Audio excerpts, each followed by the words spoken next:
Hi, everyone. Welcome back to the Rachalea podcast. Today is Monday. Our podcast usually comes out Tuesday, Thursday. But today is a really important day. It's also a tragic, horrific day. Today's International Holocaust Remembrance Day. So we're doing a special podcast in honor of that today. Trigger warning. Obviously, we're talking about the Holocaust. My husband told me about my last podcast that I didn't put a trigger warning. We were talking about October 7th and the footage that I saw. And he was like, what if there are teenagers or even adults who are listening to this and they don't want to hear this horrific stuff? He's right. I'm putting a trigger warning right now. And at the same time, I absolutely am of the belief that as Jews, we need to bear witness to all the horrific things that happen to our people, even when they traumatize us. I really believe that. We're talking about the Holocaust today. We're going to be reading it's not even a memoir. I don't really know what to call this. We're going to be reading Zalman Gradowski, his memoir it's not even a memoir. It's Zalman Gradowski was a Polish Jew, young man, married, no kids. His entire family was wiped out. He was eventually slaughtered on October 7th, 1944, I believe. He was part of the Sonderkommando.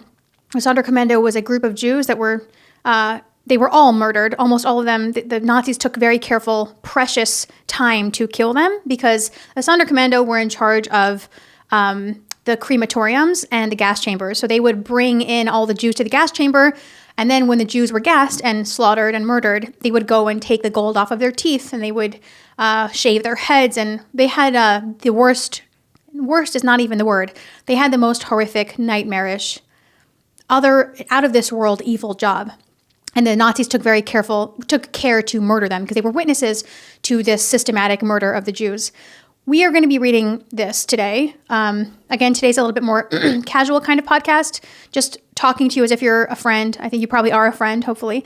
And we're going to read this together. But I want to tell you why we're reading it. Okay, I talk about the Holocaust all the time. By the way, this is like the fourth time I'm filming this. I'm trying because it is hard for me to get things out when they're so deeply lodged in my soul, so much a part of who I am. It's very hard for me. I was trying to write notes on this, like bullet points, because I was having trouble just talking. And I was like, oh my gosh, how do you write bullet points on stuff in your soul? I don't know. I'm going to try. Hopefully this will come out. I know it's not very professional to talk like this, but I'm not always professional. This is just me being myself. I think about the Holocaust all the time. All the freaking time. If you guys have followed me at all, you'll know that I talk about the Holocaust a lot. I've said before that I think about the victims of the Holocaust at least once a day. And I don't like to call them victims. I just, I think about it a lot, that they're somewhere. They must be somewhere. I think about what they went through a lot. And I always, I have a lessened fear of my mortality, of my death, because you know how the Torah describes the death of Abraham, Yitzchak, Yaakov, they were gathered among their people. There were so many of us that were slaughtered. I just know that they're somewhere. And I don't feel that we're going to be alone after we die. Hopefully we won't ever die because Mashiach will come. But I do believe these Jews are somewhere. They have to be somewhere. The human brain cannot comprehend what happened to our people during the Holocaust. 2 out of every 3 Jews in 5 years, disappeared. Disappeared meaning murdered, turned to ash, buried in mass graves. I'm going to say that again. 2 out of every 3 Jews were slaughtered in 5 years. It's unfathomable. Now, let's change gears for a minute. My dad, who I talk about a lot also, and I think about a lot, he lives in New York, I live here in Florida, but he is I don't have to say it again. I really love my dad. It's not just because he's my dad. It's also, my dad gave me everything. He raised me. He created me. He guided me. He fashioned and formed me into who I am today, along with my mother. But my dad has this kind of courage and bravery in so far as he doesn't need to be a pleasant Jew. And this has bothered me in the past. And I've learned from him that, I talk about this a lot. He doesn't try to be palatable to the world. My father, in other words, has exposed himself to the horrors that our people went through, the Jewish people, and it kind of changed him. It kind of crazed him a little bit. He might watch us and start laughing and be like, can you stop talking about me, please? Are you calling me crazy? I'm not calling crazy. We're going to talk about this book a little bit by Dara Horn, People Love Dead Jews. I told you guys to read this. Please, please, please, please, please read this. This didn't change my life. It did something to me. I don't know what it did something. But it's something that has happened in the past, and I want to talk about this in a minute. But I want to talk about my father for a minute because you're not going to understand what I'm trying to say if you don't hear me about my dad. I remember when he was debating Candace Owens, and this is going to be hard to explain. He was debating Candace Owens, and I helped him prep because I know that monster more than anyone, probably. I mean, in the public sphere. Yes, she's a monster to me. And I told him, you have to go in cool, calm, and collected with facts. Don't try to fight her and yell and be like aggressive. Just state the facts and state them calmly. And he didn't do it. And it's not that he couldn't do it. He's a Jew of rage. And this is a concept that Dara Horn speaks about in her book, People Love Dead Jews. But I already had this concept in my mind, which is why I connected to her book so much. I remember telling him, please don't fight on camera. Just be cool and calm. And because my father, since he was a teenager, on his own, he wasn't really raised by, like, he left his home at 14. He really, after 14, raised himself, right? He was a teenager. He went out of his way to understand Jewish history. And in that way, he faced the fire of the world of Jewish history, of what it is to be a Jew. And I think it changes the anatomy of your brain. It does something to you. I often sometimes wonder if this is why God appeared to Moshe in the burning bush. Moses faced a fire of some kind. And I think he was facing this bush, this burning bush. He faced the fire. And I think God, in that moment, I'm making this up kind of, God must have showed him in that fire, he must have showed Moses what the Jewish people were going through. The injustice, the cruelty, the inhumanity, the evil imposed on the Jewish people. And that was the first exile. And I know this sounds weird, but my father has done the same throughout his life. And by the way, Moses achieved the greatest feat ever. He, started the Jewish people after, I know Abraham was the first Jew, but he took the Jewish people out of slavery, and he had this audacity. He faced the greatest emperor, the greatest ruler on the face of the planet, who was murdering and slaughtering Jews freely with no punishment, and Moses put an end to it. And I think he put an end to it because he faced the fire. Once you face the fire, what does it mean to face the fire? You don't back away. You don't turn your face away from the evil that the Jewish people have gone through. You face it, and it hurts, and it's painful. And a lot of people told me, actually, on October 7th, I was making video after video. I was in Israel. I was making video. And people said, Rachel, you're making me depressed. Can you stop? Like, okay, talk about October 7th, but stop with the murder and the slaughter and the darkness. And I couldn't understand them. Don't be afraid of the fire. Will it make you a little bit crazy? Yes. You will become an unpleasant Jew. You will rail against the world because of the injustice, because of the evil, because of the murder of our people. You will face the fire like Moses, like my father, like me. Sorry, I know I'm comparing myself to Moses again. Sorry, I know, it sounds arrogant, but it's not. Like the Rebbe, the Lubavitcher Rebbe, like other Jews that I know, but specifically my father. It will change the chemicals in your brain. You will stop being pleasant. Just like my dad with Candace Owens, he didn't care what people thought about the debate. He railed against her. He yelled, because she's lying, because she's bringing up tragic things that happened to the Jewish people and turning them around, saying that Jews actually did drink the blood of Christian children. Do you understand how many Jews were slaughtered? Entire families, Jewish children thrown into wells. Do you understand what medieval Christians did to Jews? And I don't hold Christians accountable for it today. You don't know what our people have gone through. Even when you study the history, you need to read more. That's why I want to read this today. Anyways, moving ahead now to 2019. I believe I was 19 years old in 2019. No, I wasn't. Okay, 2018, I was 19 years old. What? When was I 19? Whatever. 20-something, I was 19 years old. And I was in Israel for my gap year. I went to learn Torah in Yerushalayim in Jerusalem. And I met my parents. My dad decided to take like the younger half of the Boteach family. So, excuse me, that's Shana and under. You know how like big families are usually split into two because like it's so big that there's like an older and a younger part of the family. So my dad took Shana, me, Yosef, David Chaim, and Chevziba. Those are the 5 youngest in the family. We went to Eastern Europe for a month. I met my parents in Poland, I believe, or France. I can't remember where I met them. I flew from Israel, and I was coming on a religious, spiritual high. I lived in Yerushalayim and Jerusalem for a year. I was learning Hasidus. Hasidus is my lifeblood. If you cut my arm open, I think Hasidus will flow out. It's literally everything to me. It's my life. Hasidic philosophy, Torah, Judaism, God, all of this makes up who I am. And I was on a spiritual high, and I would never felt closer to God. I was teaching as much as I could. I was learning as much as I could, writing as much as I could, making videos, whatever I could do to get closer to God, I was doing it. And my dad asked me to meet him. I say my dad because it was really, my mom was there too, obviously. I love my mom too, guys.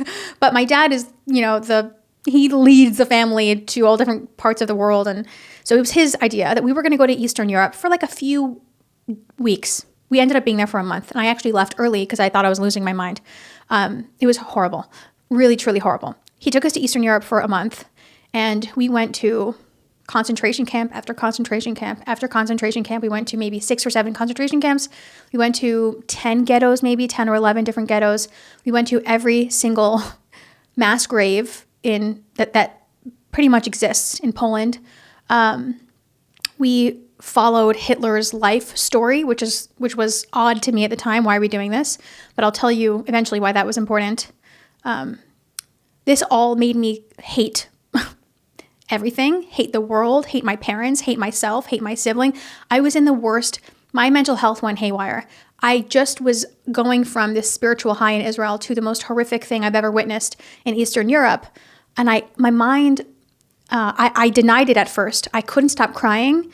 My faith shattered, like completely shattered. I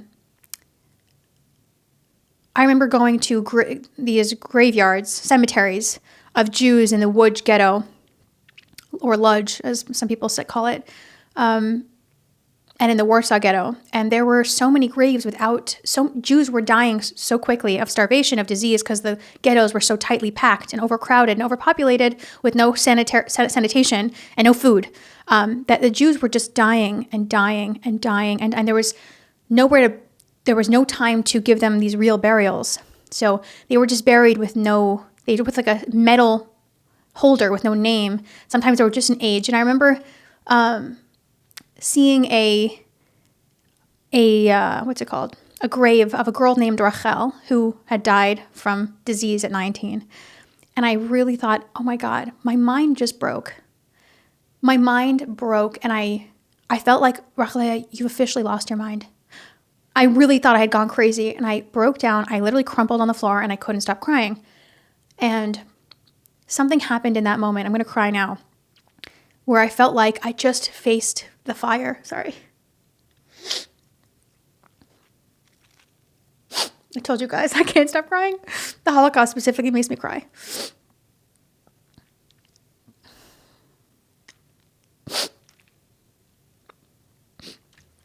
And in that moment, I just faced what our people went through. And it wasn't even so long ago, 80 years.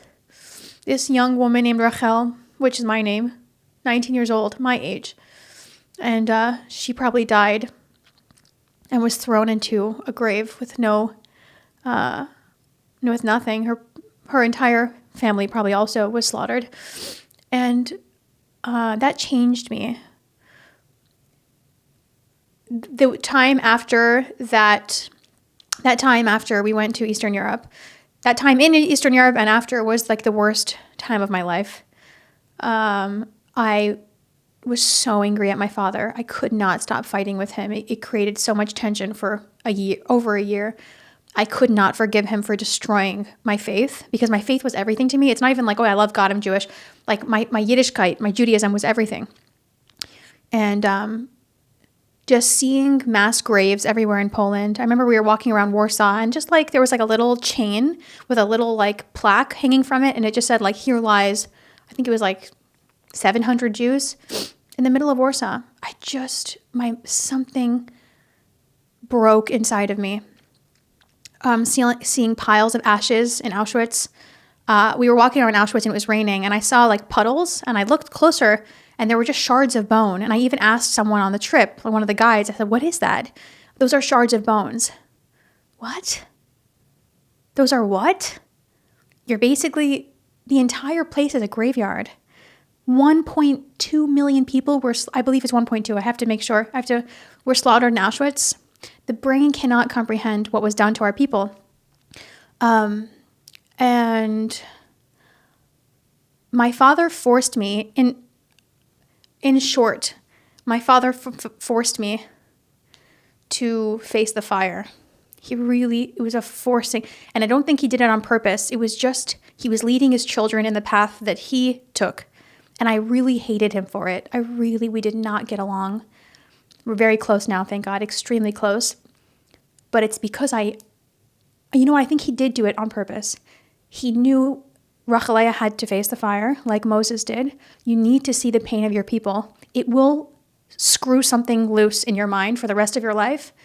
Not in a crazy way, in a way where you no longer care what the world thinks, where you don't care to be unpleasant. I remember when my father was fighting with Ben Shapiro and Dennis Prager because they weren't saying anything about Candace Owens. I remember so many Jews on Twitter saying, Rabbi Shmuley, you're creating anti-Semitism. You're making people hate us. And I said, those Jews haven't faced the fire. They're not a Jew of rage to ever blame a fellow Jew for anti-Semitism. They haven't seen what the world has done to us. They don't understand it. They're still so worried what people think about them. What will the non-Jews think? What will the non-Jews think? They're going to think you're crazy, Shmuley. They're going to think you're crazy. It's what I did to him at the Candace Owens interview. I said, Tati, don't make a scene. Just be very calculated and smart about it.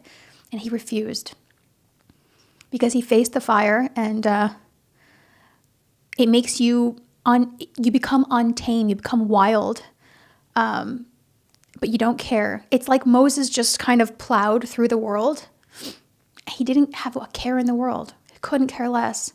Pharaoh was like his grandfather or someone related to him, kind of, because he grew up, couldn't care less. Let my people go. I've seen what you've done to the Jewish people. Enough is enough.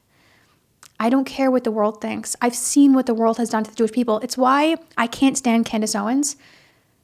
The world tortured us. I have so many things coming up on the podcast, and a lot of it's sad. I don't care. You might start to associate me with depression and sad. I don't care. You need to face the fire. This is what it is to be a Jew. This is the fate that every Jew... I don't ask God why. I don't know. But anyways, in her book, Dara Horn's book, People Love Dead Jews, she talks about Jews of rage. And actually, we're going to talk about this. There's also this thing called Jews of Rage. You should go print it out. I have to print out things when I want to learn from them because I can't learn when I am not highlighting and writing. We're going to discuss both of these things and really quickly, and then we're going to start reading. Dara Horn, in her book, People Love Dead Jews, she talks about this concept of like Jewish pleasantness, and she brings this example of Elie Wiesel's book Night. Elie Wiesel is probably, I would say, the most famous, well, definitely the most famous Holocaust survivor. His book, I've read almost every single one of his books, and each one is more haunting than the next, also life-changing, and I want to do a series on that as well. But she talks about this taming of the Jew, this don't be too angry, don't be too full of rage, because the world is going to judge you, they're going to think you're crazy. And the Jew tames himself or herself. You take the pain, you take the torture of what the world has done to you, and you tame yourself. Be a gentleman about it. Speak like exactly what I told my dad. Speak nicely about it. Don't make the world face itself. And we tame ourselves. And she gives an example of Elie Wiesel. His first manuscript for the book Night, right? We know the book Night. It was called And the World Was Silent originally. He wrote a manuscript in Yiddish originally, right after the Holocaust, and he called it The World Was Silent. And then he changed it when, actually right before it was published. I want the name of the guy that helped him write it or get it published. Okay. He made it more pleasant when the French Catholic writer and Nobel laureate Francois Mauriac kind of guided him through the writing of the book. The Yiddish version of his book, And the World Was Silent, was full of rage and anger at the world. Elie Wiesel, in other words, from what I understand, I haven't read the original manuscript, he held a mirror up to the world and showed the world, this is what you've done. You slaughtered 1.5 million Jewish children. And even if you didn't do it, you allowed it to happen. Every civilized country in the world closed their borders to Jews who were being gassed. They closed their borders. The Jews were stuck. Boats were being turned around in the ocean and went straight back to Europe. It was a hellhole. It was a death cult. They couldn't get, they were trapped. And the world is big. There were places to go, and everyone closed their borders. And so he named his manuscript, and the world was silent. It was a mirror to the world. And after he met this Nobel laureate, Francois Mauriac, he changed that anger. He civilized himself. He tamed himself a little bit. He became a little bit more gentlemanly. Don't be too crazy, you Jewish crazy person. Don't have too much anger in you. Be a part of the civilized world. Don't hold a mirror up. So what did Elie Wiesel do? He changed the name of the book from And the World Was Silent to Night. Night is about silence. Night shifts the blame to God. He holds a mirror up to God. And so it was more digestible. It was more palatable to the world, to the secular world. I hope what I'm saying makes sense. It went from a book of rage and Jewish almost insanity, because you have to kind of go insane to understand what happened in the Holocaust. It went from that to, no, it was God. God allowed this to happen. My relationship with God is dead now. Instead of my relationship with the world, I've lost hope in the world.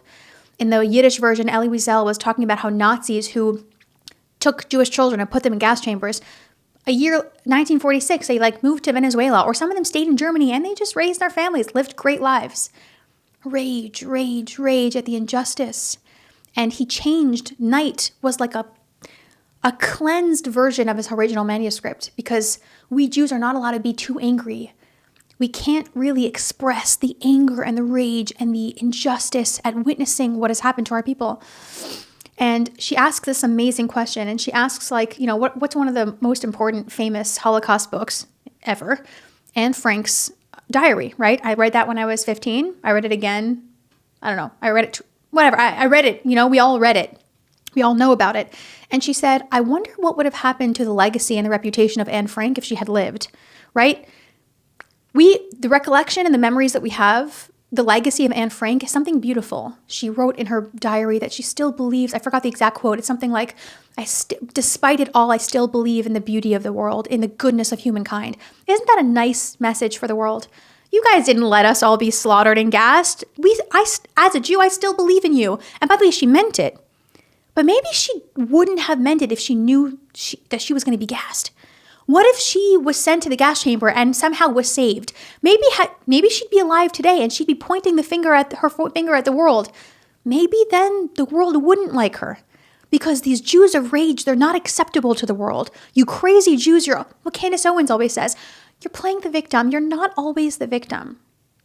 Stop being so crazy. Relax. Calm down. No. We'll never understand what happened to our people during the Holocaust. It's impossible to comprehend it. And that was so interesting for me to think about. We know all about Anne Frank. She had this book that kind of inspires us, right? At the end, you're not feeling like, oh, wow, 6 million Jews. No, you're thinking, wow, even when this young Jewish girl went through hell, she still believed in the goodness of humankind. Now, that's a really palatable, pleasant message that I'd love. No, I like that book. Yeah, it's tragic, but it left off with something inspiring. No, it was not inspiring. This girl was gassed. Her body was turned to ash. She has no grave site. She has no resting place. She might be those shards of bone that I saw in the floor on the ground in Auschwitz-Birkenau. No. And had she lived, maybe she would have been a Jew of rage, because she had seen Holocaust survivors they saw. Anyways, Dara Horn brings up this manuscript written by, again, I don't really know what to call it. It's not a memoir. It was a secret letter written by Zalman Gradowski. And it's full of rage, and it's full of hatred, and it's full of tragedy, and there's no silver lining at the end. It's all horrific. And that's what you and I need. We need to read it and face the fire and feel the rage and never let that rage die. Yes, it will get in the way of your happiness. Yes, it will get in the way of your life being perfectly beautiful and pleasant. But this is what it is to be a Jew. Moses faced the fire. My father faced the fire. He forced me to face the fire during those 4 weeks in Eastern Europe. And I hated him for it. Love him very much now. Hated him for it. It destroyed me. And I was reborn as a little bit crazier, a little bit of a crazier person, a little bit of a crazier Jew. I don't care what the world thinks. I don't care how many times Candace Owens tells me, you Jews are really, you're always the victim. Come on, the victim card again. I don't care. I'm not here to be pleasant. We must bear witness to what happened to our people. And that means reading Zalman Gradowski's letter, not just Anne Frank's book, which is beautiful and meaningful, that we all believe the world is a good place. No, Zalman Gradowski wrote this letter, and it's very long. We're not reading all of it. We're reading just a portion of it today. You should go read it on your own. He was a Polish Jew whose wife was slaughtered. His entire family was slaughtered. His father disappeared in 1942. They had no clue where he went. Obviously, he was killed. And then Zalman himself was slaughtered because the Nazis never let the Sonderkommando live. Zalman Gradowski was a young Jewish Polish man who was deported to Auschwitz-Birkenau, and he was made a part of the Sonderkommando. Like I said before, the Sonderkommando was the most horrific job any person could ever have. They only made Jews part of Sonderkommando. The Nazis never really dirtied their hands with pulling corpses out of the gas chambers. The Sonderkommando, like I said before, sorry to repeat myself, but I want to make it clear, they were in charge of putting the Jews into the gas chambers and then taking them out and putting them into the crematorium. Horrific. Zalman Gradowski's letter, it's right here, is not inspiring. It does not have a beautiful message at the end of it. It holds the world accountable, and it's utterly horrific. It is utterly horrific. And Dara Horn said, we Jews need to read this. We need to face the fire. Yeah, you might be depressed for a month. You might cry yourself to sleep, which I did after I read this. Couldn't stop crying after I read this. But you know what? That's what it is to be a Jew. Face the fire. Don't turn away from it. Be like Moses. I'm going to read this. So, in 1945, after the liberation of Auschwitz, which is today, January 27th, 1945, the Red Army liberated Auschwitz. They found his manuscript, his letter, buried in the ground in Auschwitz. Okay? So Zalman Gradowski was a young Jewish man, part of the Sonderkommando. He witnessed the murder. He brought them into the gas chambers, hundreds of thousands of Jewish people over the course of a couple of years. And then he was killed himself before the war ended.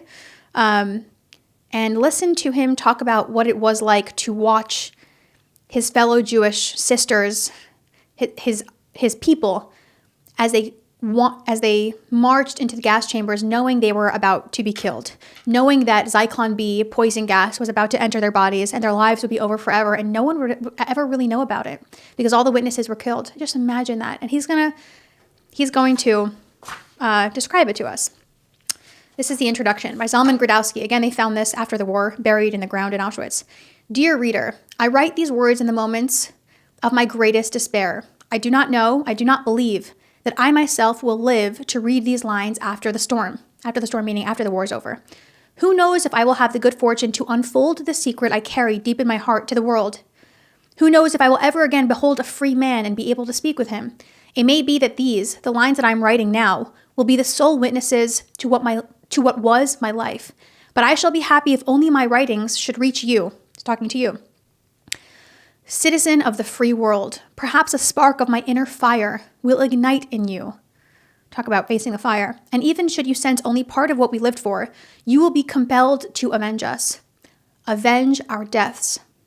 Dear discoverer of these writings, I have a request of you. This is the real reason why I write, that my doomed life may attain some meaning, that my hellish days and hopeless tomorrows may find a purpose in the future. I pass on to you only a small part of what took place in the hell of Birkenau Auschwitz. It is for you to comprehend the reality.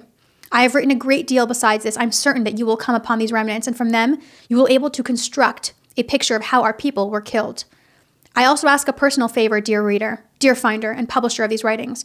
Using the address I give here, find out who I am. Then ask my relatives for the portrait of my family as well as that of my wife and me, and using your discretion, print them in this book. It's so sad.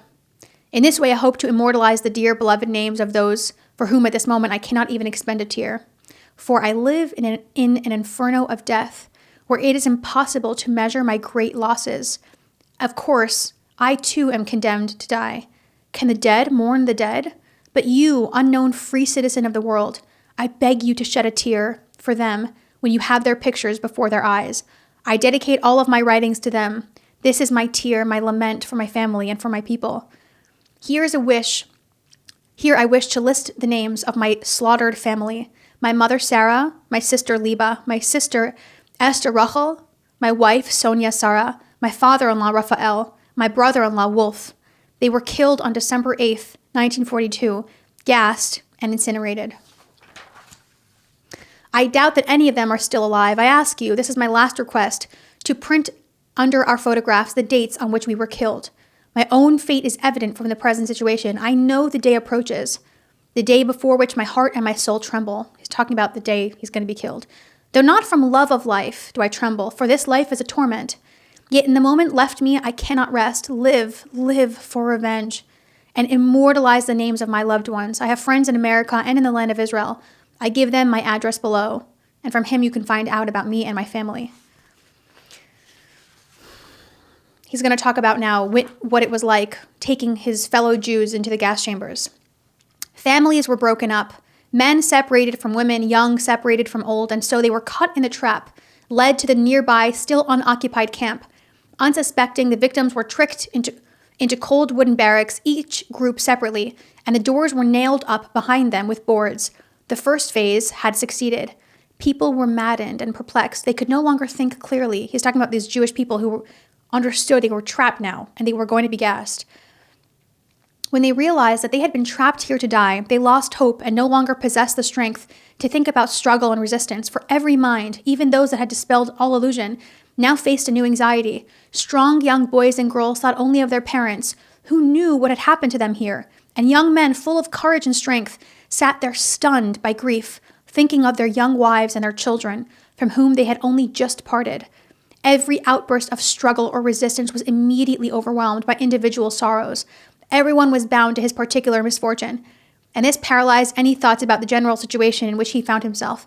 The unshackled, energetic, and rebellious crowd sat inert, resigned, and shattered.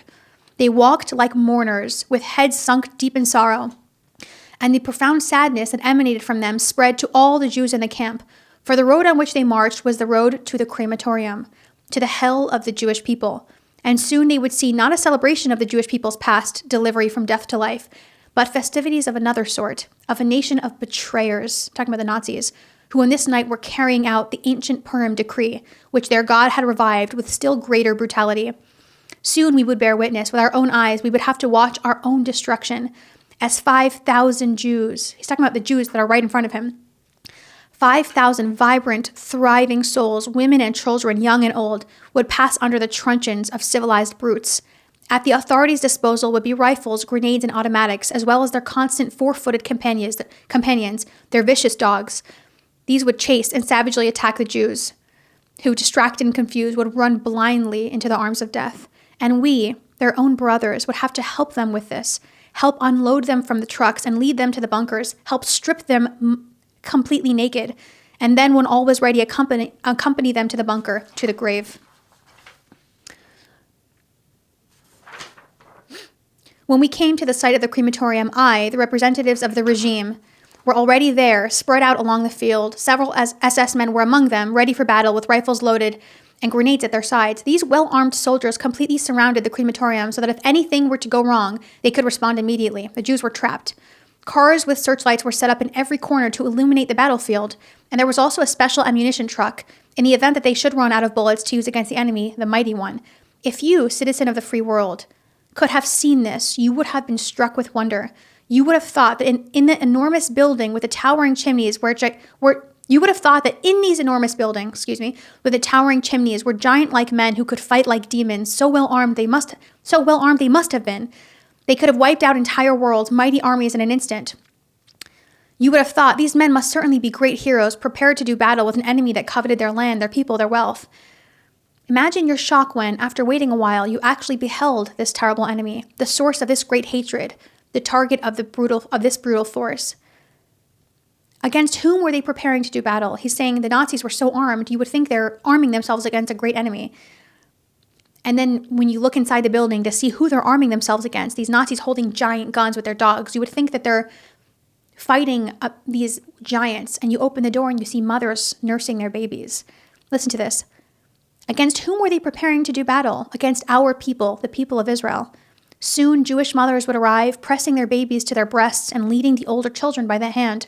and they would stare frightened and helpless at the chimneys. Vibrant young girls would leap from the trucks and wait for a mother or a sister to accompany them to the bunker. And men too, young and old, fathers and sons, would arrive at this inferno and be driven to their deaths. A dreadful trembling suddenly seized the despairing crowd, and they remained silent in paralyzing suspense. Like corpses, they turned to stone in their places. Now, as they heard the approaching footsteps, their hearts stopped beating. The board was torn from the door. This board, which had entombed them, had also protected them. As long as it was nailed in place, it had set them apart from death, and they had secretly hoped that they could remain in this cage indefinitely until they were freed. So now that the Jews that were going to be gassed were being moved from the barracks to the trucks, and then from the trucks to the gas chamber. The victims stood on the trucks, waiting to depart, looking around as if for something they had lost. It seemed to a young wife that her beloved husband might come to her out of nowhere. A mother peered into the tragic night. Perhaps her young son would appear. A girl looked around desperately. Perhaps her lover was with the people in the trucks over there. They looked nervously at this beautiful world, at the sky with the stars and the moon moving majestically within it. They looked at the barracks, the tomb that they had just left. If only they could go back. They knew, they sensed that this truck, this precarious coach, would not hold them for long. Their eyes wandered over the wires to the camp where they had just been. The frightened Czech families were standing there, looking through the crevices at their brothers and sisters who were about to be taken away. In the glare of the lights, their gazes met. Their hearts beat rhythmically, full of fear and foreboding. In the night, silence hovered the farewells of the sisters and brothers, the friends and the acquaintances, who remained in the camp waiting for the end. To the sisters and brothers, the fathers and mothers, about to be carried in trucks to their deaths. They stood baffled, unarmed, and resigned. They had already perceived the truth. The void gaped before their eyes. They were sinking in it already. They felt that everything, earth, life, field, trees, everything that lives and exists, was vanishing and sinking with them, right into the deep abyss. The stars went out, the sky darkened, the moon stopped shining, the world descended on them. And they, the unfortunates, wanted only to sink, to disappear quickly into the abyss. The room filled with people. The trucks arrived with fresh victims, and the room swallowed them all. We stood as if confused, unable to speak to them. Even though this wasn't the first time, we'd already received many transports and witnessed many scenes like this one. But still we feel as weak as if we would faint together with these doomed women. They were stunned, their clothes already old and tattered, covered bodies full of grace and charm. From heads covered with hair, black, brunette, blonde, and even gray, large, deep-set eyes looked bewitchingly at us. We saw before us fresh, lively women in all of their prime and full of vitality, all nurtured from the wellspring of life like roses growing in the garden, satiated by rainwater and the morning dew. In the brilliant light, the teardrops in their flower-like eyes sparkled like pearls. We didn't have the daring or brashness to tell them, our dear sisters, to strip themselves naked, for their clothing was the armor that shielded their lives. The moment they took off their clothes and stood completely naked, they would lose their last foothold, and therefore it was impossible to tell them to hurry up and undress. Let them remain just a moment, just an instant in their armor, in the mantle of life. The first question on their lips was if their men had already been there. Each wanted to know if her husband, her father, her brother, or her lover still lived, or if his corpse was already burning in the flames that would leave no trace, and she herself a widow with an orphan child. Perhaps she already lost her father, brother, or lover forever. Then why should she remain alive? Tell me, brother, said one of them, who in her mind had long ago given up on life and the world forever. She asked frankly and boldly, say, brother, how long does it take to die? Is it easy or is it hard? They weren't there alone for long. The murderous beasts could not restrain themselves. The air was torn by the cries of the drunken criminals who couldn't wait to satisfy their bestial, thirsting eyes with the nakedness of my dear, beautiful sisters. Clubs came down on shoulders and heads, and clothes quickly dropped from their bodies. Some of the women were embarrassed, wanting to disappear somewhere where their nakedness could not be seen. But there was no hiding place there for them, no room for shame. Morality and courtesy passed with life into the grave. A few women passionately threw themselves into our arms and asked us with bashful glances to strip them naked. They wanted to forget everything now, to think of nothing. They had given up all thought of their previous life, with its moral principles and ethical considerations, when they took the first step into the grave. Now on the threshold of doom, they thought only of the basic needs of life and of the body. The body alone still felt and sensed and desired. They wanted to give it everything to satisfy the last pleasures that life still offered the body before its death. And so they wanted their bodies still pulsing with life's blood to be touched, to be fondled by the hands of these strangers, who were the only ones present to receive their love. And in this way, each would feel the hand of her lover or her husband, stroking and fondling her body, consumed by passion. They wanted rapture by beautiful beloved sisters, and their burning lips drew lovingly toward us, wanting to kiss us passionately to stay alive. They all stripped themselves naked and stood straight on the line. Some cried while others were stonily silent. One tore her hair and talked madly to herself. When I approached her, I heard only the words, "Where are you, my love? Why don't you come to me? I'm certainly young and pretty enough." Those standing near her told me that she lost her mind in prison the day before. Others spoke to us quietly and calmly. "We're still so young," they said. "We want to live. Just a little more life." They weren't pleading with us. They knew that we were victims just like themselves. They simply spoke just like that because their hearts were heavy, and before they died, they wanted to tell their sorrow to those who would survive them. A group of women sat embracing and kissing. These were sisters who had met here and clung together.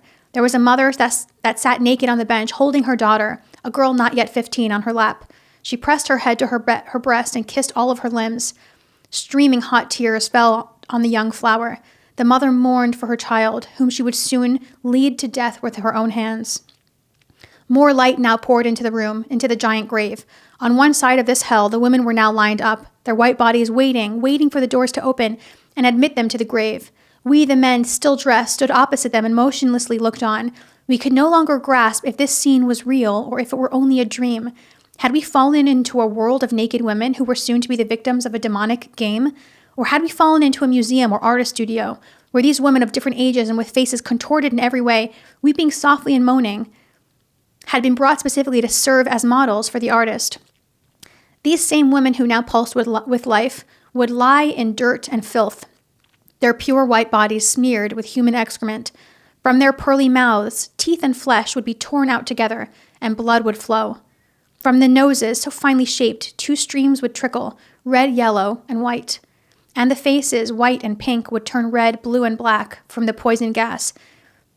The eyes would fill with blood so that it would be impossible to know if this was the same face we were looking at now. The head, now covered with wavy hair, would be shaven by cold hands, and ears and fingers would be stripped of their earrings and their rings. And then 2 strangers would put on gloves or would pull on gloves or lay strips on their hands because the snow-white figure, so dazzling now, would be then so repulsive they would not want to touch her with their bare hands. They would drag her, this same beautiful young flower, across the cold, filthy cement floor, and the body, after sweeping all the dirt in its path, would be flung aside like a carcass, to be lifted by pulley to the inferno above and fed to the fire that in minutes would reduce it to ashes. We're almost done. Already we saw their inevitable end. I watched them, these vibrant souls who filled such an enormous room. Entire worlds were represented here, and in only a few minutes from now, a second image appeared before my eyes, of a fellow prisoner steering a wheelbarrow filled with ashes to the mass grave. I was standing now near a group of 10 or 15 women, and thought how all of their bodies, all of their lives, would soon fill a wheelbarrow. No trace of them would remain. All of them who had occupied entire cities, who had a place in this world, would be effaced, uprooted, as though they had never been born. Our hearts ached with sorrow. We felt through them, suffered through them, the anguish of passing them from life to death. This is the account, the first-hand personal account of Zalman Gradowski, who was a part of the Sonderkommando and was forced to lead his own people into the gas chambers and the crematorium. There is no happy ending. There is no inspiring last sentence. There are no beautiful mottos to make you happy in this story. There's just the truth. And we Jews need to face the truth and face what we've been through. It's just a part of our fate. It's a part of being an emastic person, an honest, truthful person. A Jew needs to face what happened to our people. You cannot get around it. You need to face the fire. And once you do, you will be changed like I was after Eastern Europe. Changed me forever. But that fire forged who I am today. And once you face the fire, you will come into yourself as a Jew. I believe that completely and wholeheartedly. This is Zalman Gradowski's last testament, describing what it was like to look at these beautiful Jewish women with their babies, with their children, with their daughters, with their sisters, and realizing that in just a couple of hours, these thousands of beautiful women who were standing there naked would be turned to ash, which is exactly what happened. So I'm going to leave it there. Facing the fire means you sit with the discomfort and the tragedy of what it is to be a Jew. There are happy times too. Today is not one of them. And that was today's podcast. I will see you guys tomorrow, and there will be better times, God willing. All right, guys. See you next time.